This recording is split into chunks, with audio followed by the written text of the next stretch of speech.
Pre-orders for GTA 6 just went live, and when IGN polled nearly 3,000 fans, 70% said they'd drop $100 on the Ultimate Edition, not the $80 standard one, the $100 one. That's not a purchase, that's a statement. Today, we're breaking down everything confirmed about Grand Theft Auto 6, the world it's built in, the characters driving the story, and the gameplay systems that could genuinely change what open-world games look like. By the end of this, you'll know exactly what Rockstar has confirmed, what's still rumour, and why this game is being called a generational moment. Joining me to dig into all of it is someone who's been tracking every trailer, every leak, and every Rockstar breadcrumb. Let's get into it. So, where do we even start with something this big? Honestly, you start with the world, because the world is the argument. GTA 6 is set in the fictional state of Leonida, which is based on Florida, and at the center of it is Vice City, Rockstar's version of Miami. But here's the thing people keep underselling. This isn't just Vice City, it's the entire state of Leonida, with at least 5 counties confirmed. 5 counties. So we're talking about a genuinely massive map. Massive is almost an understatement. According to GTA Base, the map is estimated to be nearly twice the size of GTA 5's map. And the confirmed locations alone paint this incredible picture. You've got Vice City itself, then the Grass Rivers, which is their version of the Everglades, the Leonida Keys, modeled on the Florida Keys, Port Gellhorn, Ambrosia, and Mount Calaga National Park up north. That's a lot of geographic variety, like swamps and beaches and cities all in one game. Exactly, and that variety is intentional. GameRant confirmed from an official Amazon listing that players can explore Vice City, beaches, swamps, and small towns across all the regions that make up Leonida. And there's even evidence of a second state, Gloriana, based on Georgia, potentially appearing in the game, though that one's not fully confirmed yet. Wait, a second state? So this could be even bigger than we think? Possibly. GTA Base flagged that evidence, but Rockstar hasn't officially confirmed Gloriana. What they have confirmed is that this is, in their own words, the biggest and most immersive evolution in the franchise's history. And when you look at the rumored scope, 700-plus enterable shops and locations, including nightclubs, restaurants, pawn shops, fully explorable malls, skyscrapers, that claim starts to feel credible. 700 enterable locations. That's wild. In GTA 5, most buildings were basically just painted walls you couldn't go into. Right, and that's one of the most significant confirmed shifts. According to GTA 6 Index, over 70% of buildings in GTA 6 have fully modeled, accessible interiors. We're talking stores where you can browse shelves, restaurants where you can sit down and order food, office buildings with working elevators across multiple floors. And crucially, Rockstar reportedly designed unique layouts for the majority of these spaces, so it's not copy-paste templates. That changes everything about how you move through the world, right? Like, even just escaping the police becomes a completely different experience. Completely. GTA 6 Index specifically pointed that out. You can now duck into a building, run through corridors, and exit through a back door. Missions can unfold across multiple floors of a skyscraper. The world stops being a backdrop and starts being a tool. Okay, so the world is enormous and actually interactive. Let's talk about who we're playing as in this world, because the characters are a huge part of the story here. So GTA 6 has 2 playable protagonists, Jason Duval and Lucia Caminos. And Lucia is a genuinely historic moment for the franchise. She's the first playable female protagonist in a mainline GTA game. Rockstar confirmed both characters on their official site, and the framing they use is very deliberate. This is a modern Bonnie and Clyde story. Bonnie and Clyde. That's a strong reference point. What do we actually know about them as characters? Jason's official description from Rockstar is that he wants an easy life, but things just keep getting harder. He grew up around grifters and crooks, did a stint in the army to escape a troubled adolescence, and ended up in the Leonida Keys working for local drug runners. Rockstar explicitly says that meeting Lucia could be the best or worst thing to ever happen to him.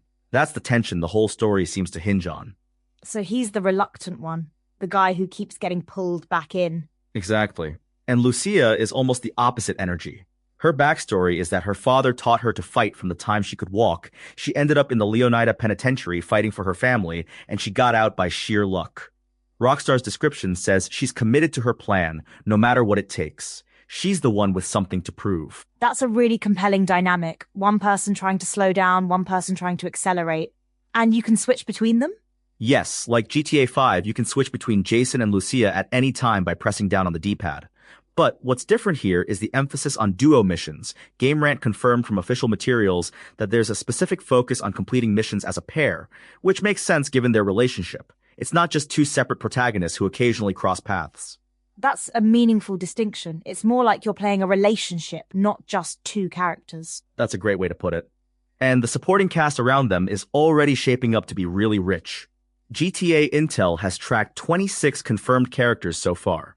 You've got Booby Ike, who's described as a local Vice City legend. He's turned his street background into a legitimate empire covering real estate, a strip club, and a recording studio. Then there's Brian Heder, who looks like a beach bum but apparently moves like a great white shark.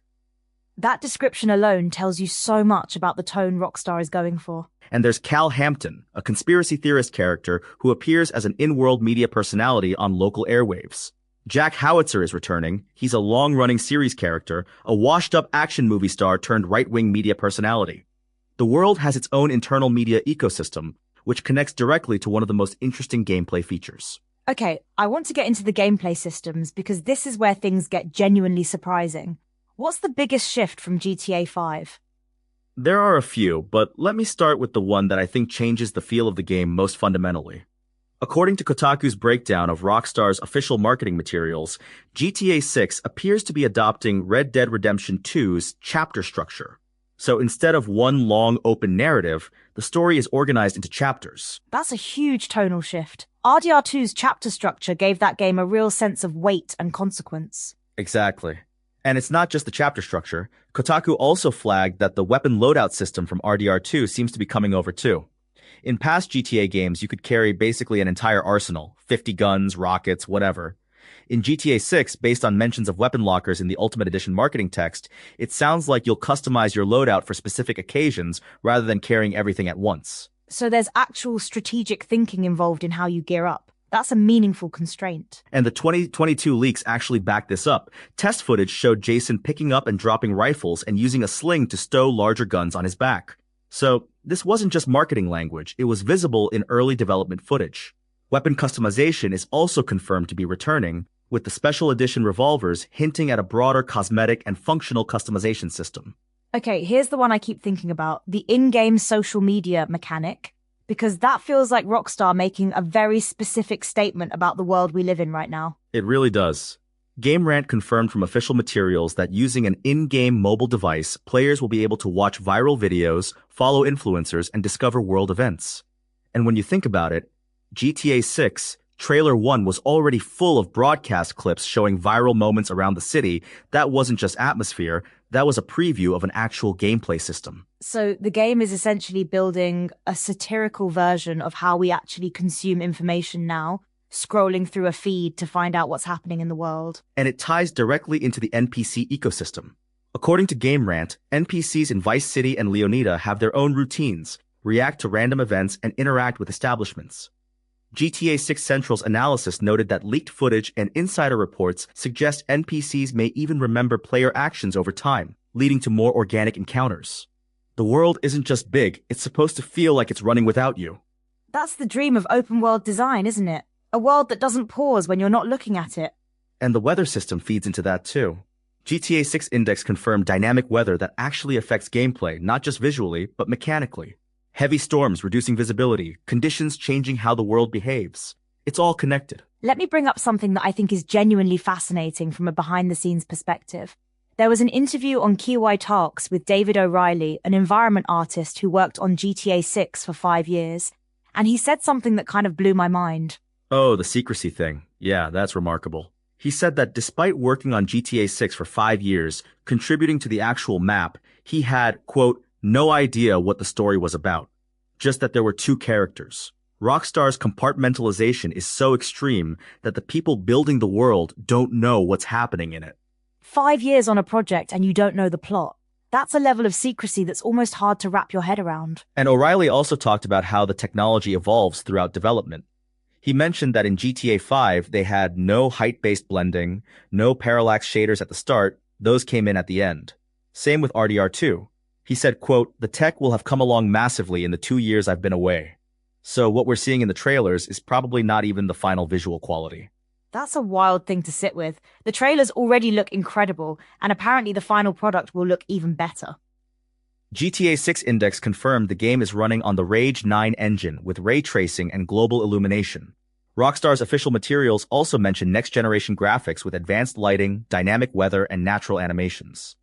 This is a current-generation only release, PS5 and Xbox Series X and S only, no last-gen versions. Which makes sense given the scope. You couldn't run 700 enterable locations on a PS4. Not a chance. And the wildlife system alone would probably break older hardware. GTA Base confirmed the wildlife includes alligators, boars, dogs, snakes, flamingos, dolphins, and sharks. That's not decoration, that's a living ecosystem layered on top of everything else. Okay, I have to ask about the fencing mechanic because Kotaku flagged this, and it's one of those details that sounds small but actually changes a lot about how you play. Right, so Kotaku found this in the official Ultimate Edition marketing text. There's a confirmed ability to deposit and fence stolen goods. Certain vehicles will let you stash stolen merchandise to sell later for cash. But here's the catch. You can lose those goods if they're not secured, which adds real stakes to a police chase. It's not just about escaping anymore, you're protecting your haul. So every police chase now has an economic dimension. That's clever design. It connects to the broader philosophy of the game, which seems to be about consequence and weight. The limited weapon loadout, the chapter structure, the fencing mechanic, these are all systems that make your choices matter more than they did in GTA 5. You can't just brute force everything. Let's talk about the release situation because this game has had a complicated road to launch. It really has. According to GTA Base and confirmed by multiple sources, GTA 6 has been delayed twice. The original window was fall 2025, announced with Trailer 1. Then it moved to May 26, 2026. Then it moved again to November 19, 2026. That's the current confirmed date for PS5 and Xbox Series X and S. 2 delays. And yet, pre-orders just opened on June 25, 2026, and fans are still showing up in massive numbers. The IGN poll data is really telling here. Nearly 3,000 respondents, and 70% said they'd buy the $100 Ultimate Edition over the $80 Standard Edition. IGN actually raised the question of whether GTA 6 is effectively the first $100 video game of this generation. And the answer seems to be yes, at least for a significant portion of the audience. That's a fascinating cultural moment. People aren't just buying a game, they're buying into something. And there's also the GTA Plus subscription angle, right? Yes, IGN flagged this specifically. Digital pre-orders come with a free month of GTA Plus, but it auto-renews at $7.99 a month after that. So Rockstar is essentially using the pre-order to onboard people into a subscription ecosystem. It's a very deliberate strategy. And there's no PC release date confirmed yet? Not yet. Based on historical precedent, GTA 5 took about 18 months to come to PC, RDR2 took about 13 months. The working industry expectation is a late 2027 or early 2028 PC release. But Rockstar hasn't confirmed anything. The November 2026 date is console-specific. So PC players are in a holding pattern. Okay, let me push back on something for a second because not everything here is confirmed. There's a lot of rumor mixed in with the official stuff. How do you separate what Rockstar has actually said from what's speculation? That's the right question to ask, and it's genuinely tricky. The chapter structure, the weapon loadout system, the social media mechanic, the enterable buildings, those are all grounded in official marketing materials, confirmed trailers, or the 2022 gameplay leaks that Rockstar never disputed. The 700-plus enterable locations and the Gloriana State are still in rumor territory. GTA Base is careful to label those as rumored rather than confirmed. So the confirmed stuff is already extraordinary, and the rumored stuff would make it even more so. That's exactly it. And what's interesting is that even the people who built the game, like David O'Reilly, describe it as ever-changing. He told Kiwai Talkzi that game development is constantly in flux, that parts of the game undergo many iterations, so even the 2022 leaks may not reflect what the final product looks like. Which means we're still only seeing part of the picture, even now. And that's kind of the genius of Rockstar's marketing approach. They've released enough to generate enormous excitement, but they're still holding back the gameplay trailer. GameRant noted that the bigger question right now is where Trailer 3 and an official gameplay reveal actually are. Pre-orders are open, but we still haven't seen the game in motion in any extended way. That's a bold move. Open pre-orders before showing gameplay. And people are buying in anyway. It tells you everything about the trust Rockstar has built. and honestly, about the cultural weight of the GTA brand. This isn't just a video game release. Take-Two CEO Strauss Zelnick called it a groundbreaking launch for the entire entertainment industry. Not just gaming, entertainment. That's a big claim. But when you look at the scope of what's been confirmed, the map size, the character depth, the systems, it starts to feel earned. And the supporting cast alone signals how seriously Rockstar is taking the world building. You've got a mayoral candidate character named Aaron Henshaw for political satire, a conspiracy theorist media personality in Cal Hampton, a music mogul storyline with Booby Ike and Draquan Priest and Only Raw Records. The world has layers that go way beyond the main story. It's almost like Rockstar is building a whole society to satirize, not just a city to drive around in. That's been their signature since GTA 3, but GTA 6 seems to be taking it to a new level. The in-game social media, the viral video mechanic, the media personalities, it's a direct mirror of how culture actually works in 2026. And Vice City, as a setting, is perfect for that. Miami has always been this place where excess and aspiration and crime all collide. And the Bonnie and Clyde framing for Jason and Lucia fits right into that. Two people trying to grab their piece of something that keeps slipping away. Rockstar's official description of Lucia says she wants the good life her mom has dreamed of since their days in Liberty City. That's a direct callback to the GTA universe's version of New York. She's not just a criminal, she's someone chasing a version of the American dream through the only means available to her. That's a story with real emotional stakes. And Jason is the guy who's been chasing that same thing and is just tired. He's seen enough to know how it usually ends. Which is why Rockstar's framing of their meeting as potentially the best or worst thing to ever happen to him is so loaded. It's not a love story or a crime story, it's both, and neither of them knows which one it's going to be.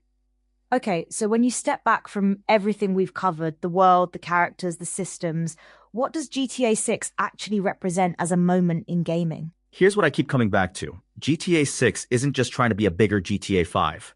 It's trying to be a different kind of game entirely. The chapter structure borrowed from RDR2, the limited weapon loadout, the duo mission emphasis, these are all design choices that prioritize narrative weight over pure sandbox chaos. Rockstar is making a prestige open-world game. And the world design supports that. When 70% of buildings are enterable and NPCs have their own daily routines, the world stops being a playground and starts being a place. Exactly. And the in-game social media mechanic is the detail that ties it all together for me. Rockstar is essentially building a satirical version of how we actually consume reality. Viral videos, influencers, in-world media personalities. The game is commenting on the present moment in real time. That's ambitious in a way that goes beyond technical achievement. And all of this is landing in November 2026 after 2 delays, with pre-orders already open and 70% of fans willing to pay $100 for it. The stakes couldn't be higher. And that's the thing. The delays, the secrecy, the compartmentalization so extreme that environment artists who worked on it for 5 years don't know the plot. All of it points to a studio that knows exactly what it's building and is not going to let it out until it's ready. Whether that confidence is earned, we'll find out in November. Here's what really lingers for me from all of this. We started with that $100 price tag and 70% of fans saying yes without hesitation. And now, having gone through everything, the map that's twice the size of GTA 5, the first female protagonist in franchise history, the RDR2-style chapter structure, the 70% enterable buildings, the in-game social media that mirrors how we actually live, that number doesn't feel shocking anymore. It feels like the opening bid on something that's been in development for years and is trying to redefine what a video game can be. The real question isn't whether GTA 6 will be big, it's whether it will be as meaningful as it is massive. And that's the question Rockstar has been building toward for over a decade. November 19, 2026 is when we find out if the answer is yes. That's all for this episode of Copilot Podcasts. If you want to know what the most anticipated game in a generation actually looks like under the hood, now you do. We'll see you next time.